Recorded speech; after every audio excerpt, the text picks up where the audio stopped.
16 games. She is the most successful female track cyclist in Olympic history and Great Britain's most successful Olympic athletes ever. It is the one, the only, go crazy, Laura Kenny.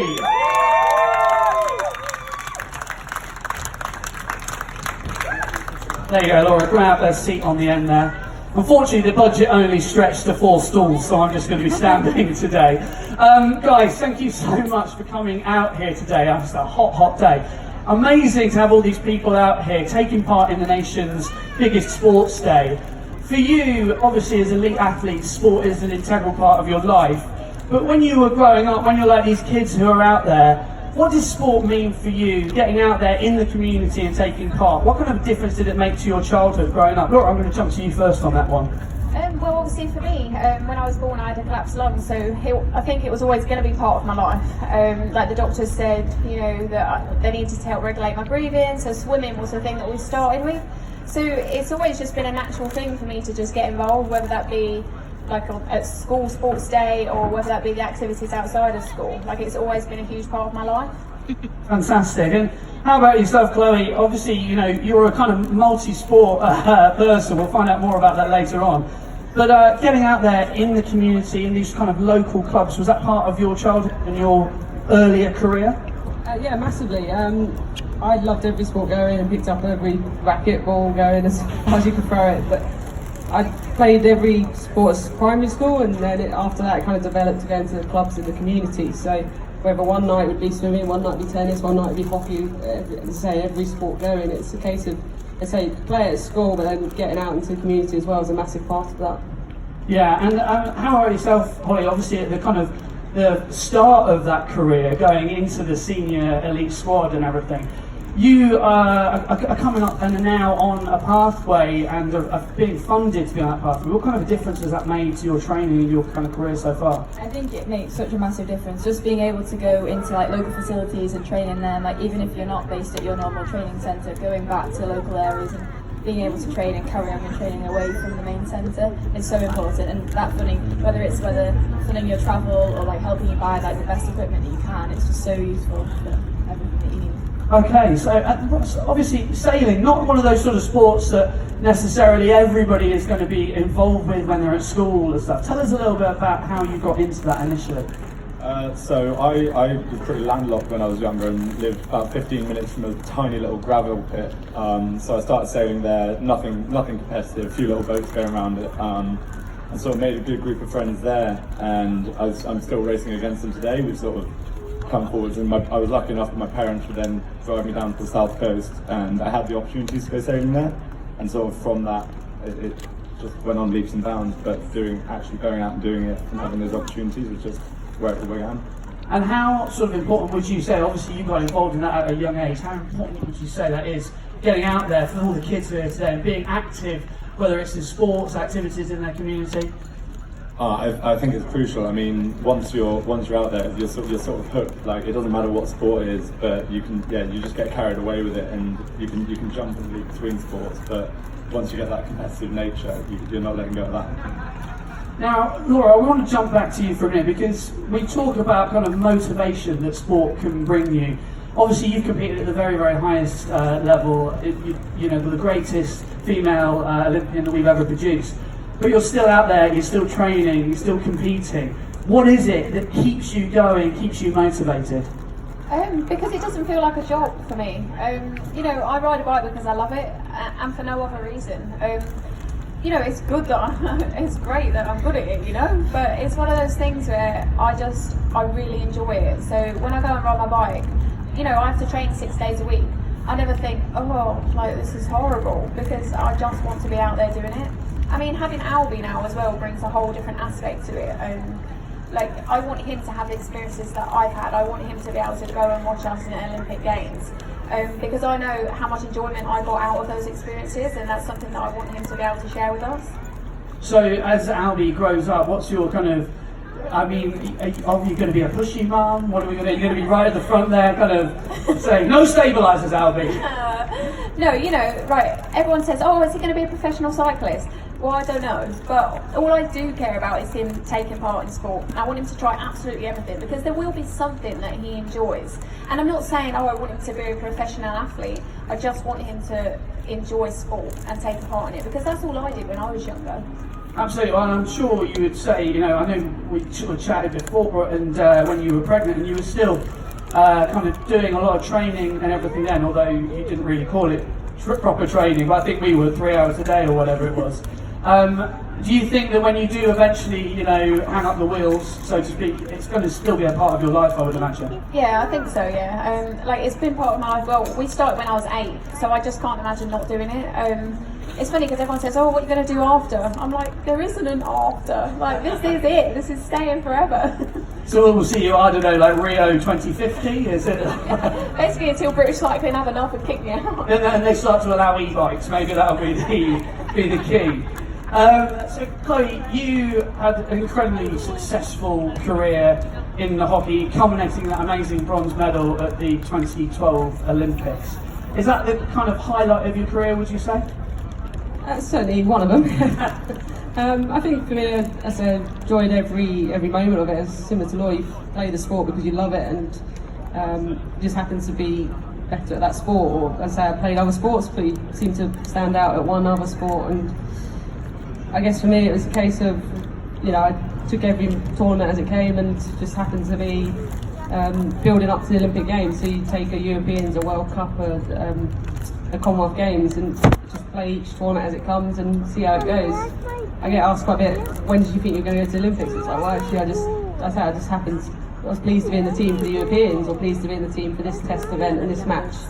And you just build up to each year. There'd be 3 or 4 tournaments that you'd go to, and just rolled around into the Olympics. But it's a case of just loving the sport and playing it because you enjoy it. Well, I think you're a perfect example of that love of sport, because you retired in 2014, but retirement is not putting your feet up here. You've gone on to a different sport, so to speak.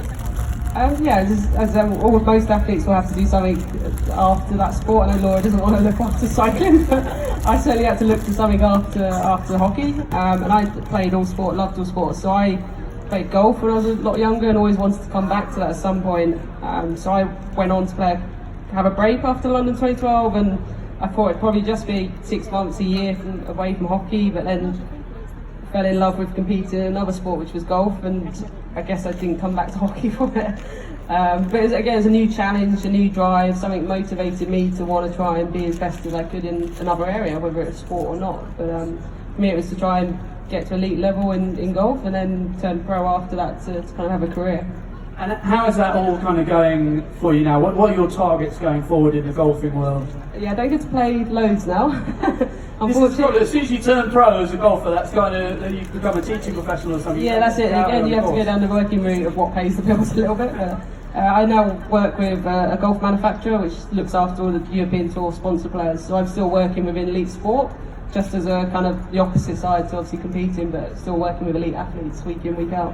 Superb. Now, Holly, you have obviously, I'm sure, been competing for years and years, but have recently started to kind of make that breakthrough with England and GB.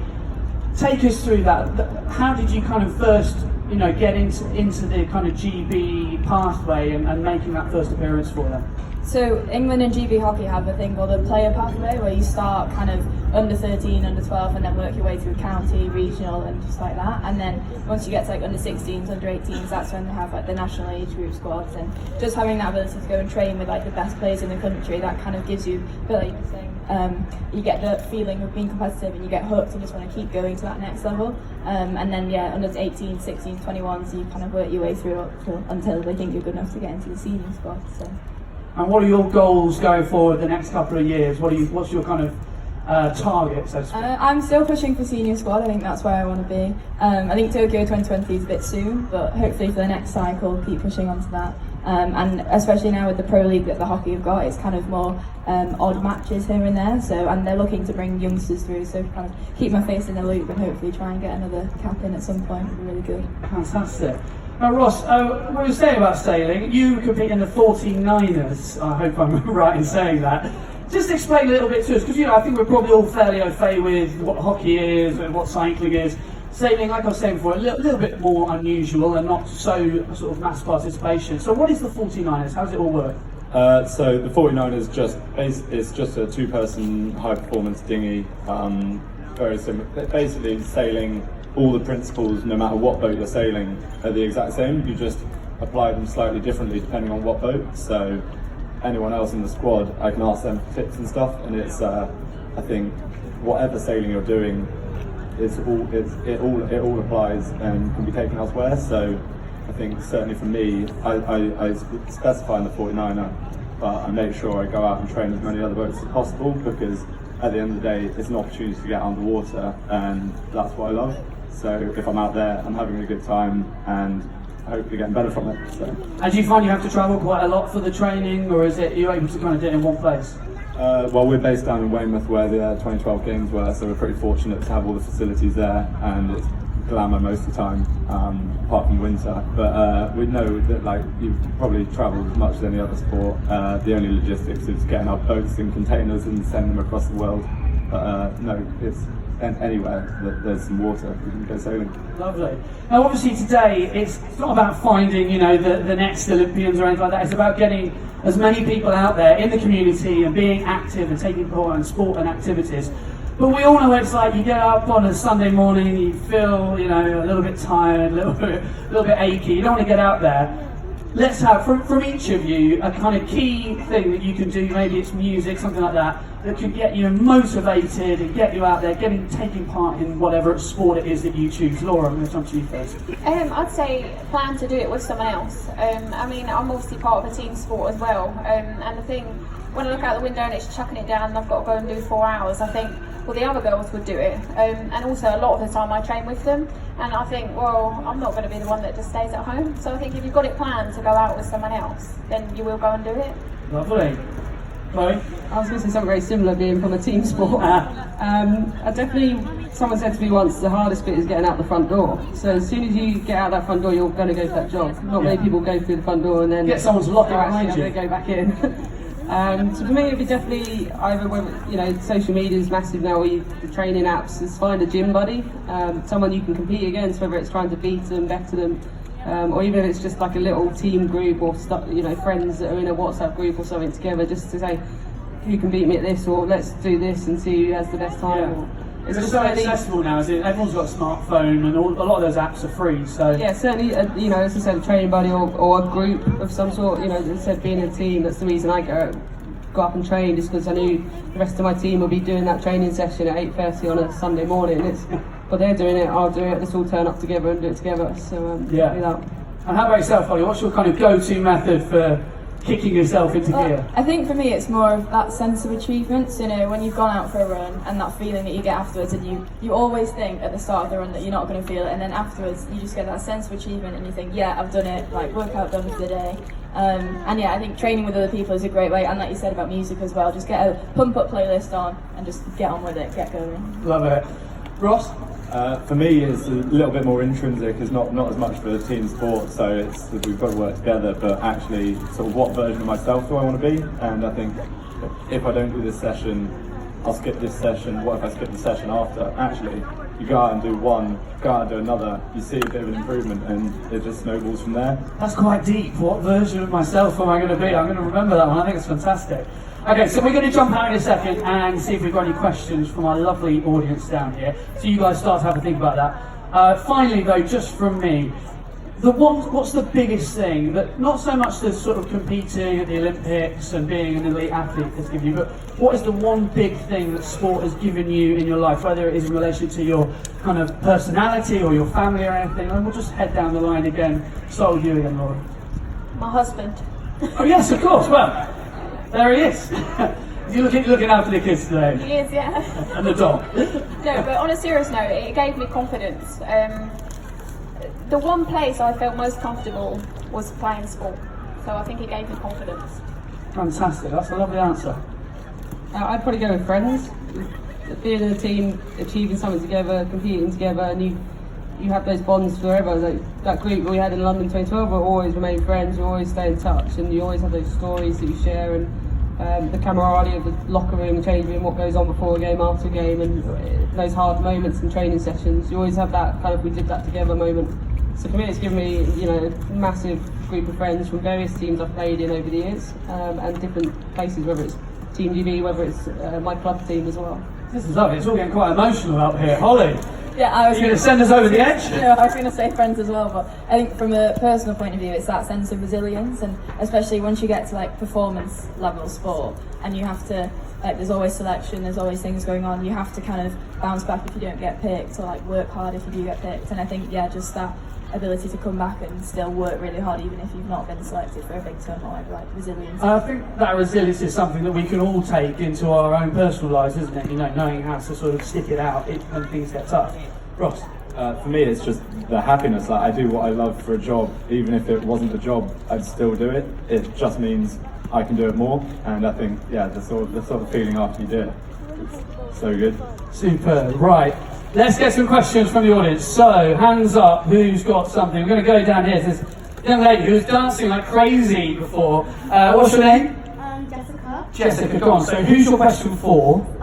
Can it be for all of them? Go on, it could be for all of them, yeah.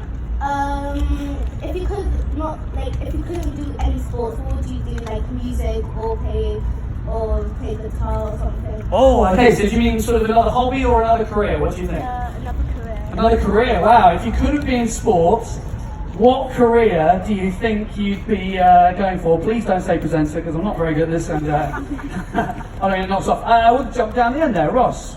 Well, I got a degree in biomedical sciences, so I should probably use that at some there you point as a backup, but not planning on it anytime soon.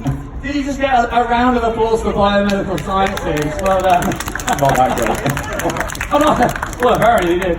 Holly, how about you? I did sports science for my degree, so I don't think I can say that. But I think I'd quite like to be a chef if I wasn't a hockey player. Nice.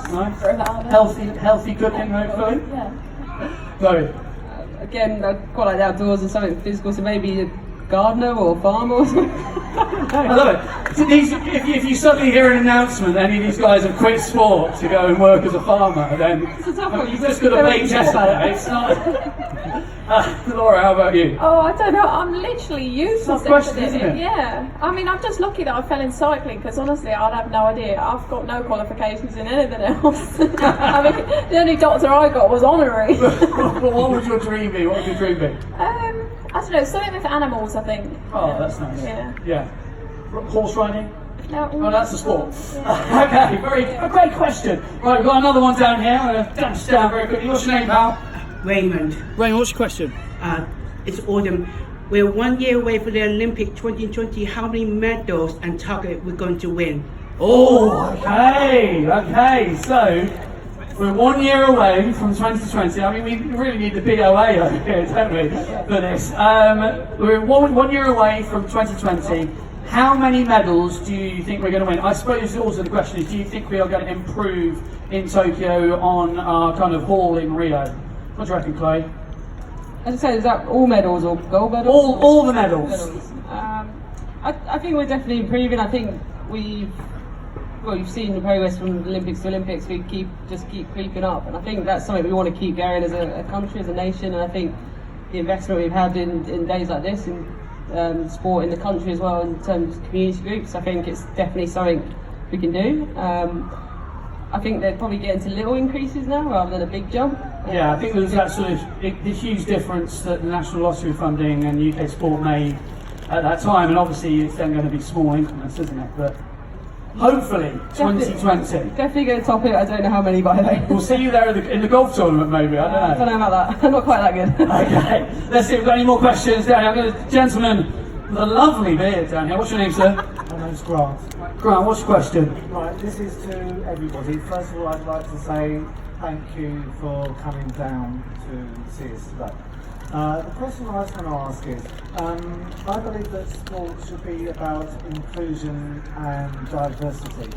Can you see any time when the Paralympic Games and the Olympic Games all come together as one event? Well, there you go. That's a very good question. Laura, I think we might not have time to go for everybody, but Laura, obviously, I know you are training around a lot of Paralympians at the same time, you know, all at the same kind of velodrome in Manchester. But what's your answer to that question? Well, I mean, first of all, thanks to you, because obviously you're a games maker, and then you've come back here today to volunteer again, so I think you're the one that deserves a round of applause, not us. And then secondly, for your question, I mean, for us, as track cycling, we are actually starting to combine events now. So at the London World Cup last year, the events were combined, so the paracyclists also got to race there, and it was a joint event, and that was the first one for a cycling event that we've had. And I also think, don't quote me on this because I don't know whether I'm completely true, but the Europeans, which are next year, I think is also the same, so I think that's also combined. But yeah, I would love to see them put together. I mean, I guess the only issue you have would be the time frame, and the Olympics would have to be run over maybe 5 weeks to fit everything in. But yeah, like I say, it would be great if we can get everyone there on the same time. I mean, the atmosphere at an Olympics is incredible, so why not just put them together and get the buzz even bigger? Absolutely, great question and a great answer. So I think we've got time for maybe two quick questions. And head down here, how you doing? Loved you dancing before, by the way. What is your question? We've noticed in schools only doing lessons in sports once a week. Do you think that we are going to keep getting the same calibre of athletes?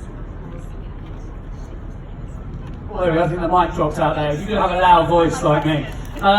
So, with state schools only kind of doing sport lessons sometimes once a week, is that going to affect? Do you mean the sort of product, how many Olympians and stuff we produce in the future? Oh, okay, this is a big question. Right, I think, let's go down to one of our youngest here. Holly, what do you think about that? You know, you've obviously probably more recently than some of us come through the school system. Do you think schools should be doing more? Yeah, I think for me, I started playing hockey at school because my friends were going to lunchtime clubs, so I just went along with them. And I think if we can target state schools and private schools, like any kind of school, that's where you're going to get people starting. So I think if we can get in and, like I say, keep trying to start up things at school, and then that will encourage people to go to local clubs, and that's where you kind of get more serious about your sport. Yeah, I think state schools could, I think probably more could be done to try and get more sports in there, because I know it's quite hard. I know hockey, you need all the sticks, you need a good astro and all that, but I think if we can really get sport in at state school level, then it will, yeah, like you say, continue to carry on producing high calibre athletes. Well, I suppose that local clubs that you get coming down to an event like this, they really do sort of pick that up and make that difference, which I'm sure without local clubs you guys would not have gone on to the sort of successes you've had. Right, one final question before we wrap it up, because we've got some more activities happening here. Anyone with a question? Or are we done? I thought we had one. There we go. Oh, look, down here. There she is. She forgot. What do you think teachers could do more to engage youngsters? Okay, so similar question. What do you think teachers could do more to engage youngsters getting out there? I think, Laura, we're going to finish with you on that one. I mean, I don't think it should be called sport for starters. I think it should be called activities, and I think it should be brought in at a younger age, the infants, nursery infants, and it should be before. Every time you go into a classroom, you have to do a register. Why not make that register an activity? When your name's read out, you have to make a move, you have to do something, you have to get off your chair, because you have to do a register every day. And I just think that little bit, whether it be 10, 15 minutes, whether it be an hour, I think it should be, a way of life that every single child is doing something during the day. Superb stuff. Well, guys, can you please put your hands together for our lovely athletes who come up here today? Thank you for being here and inspiring, hopefully, all ages to get out there and get active on this, the UK's biggest sports day. Guys, I think you're going to be around for a little bit longer, aren't you? Do some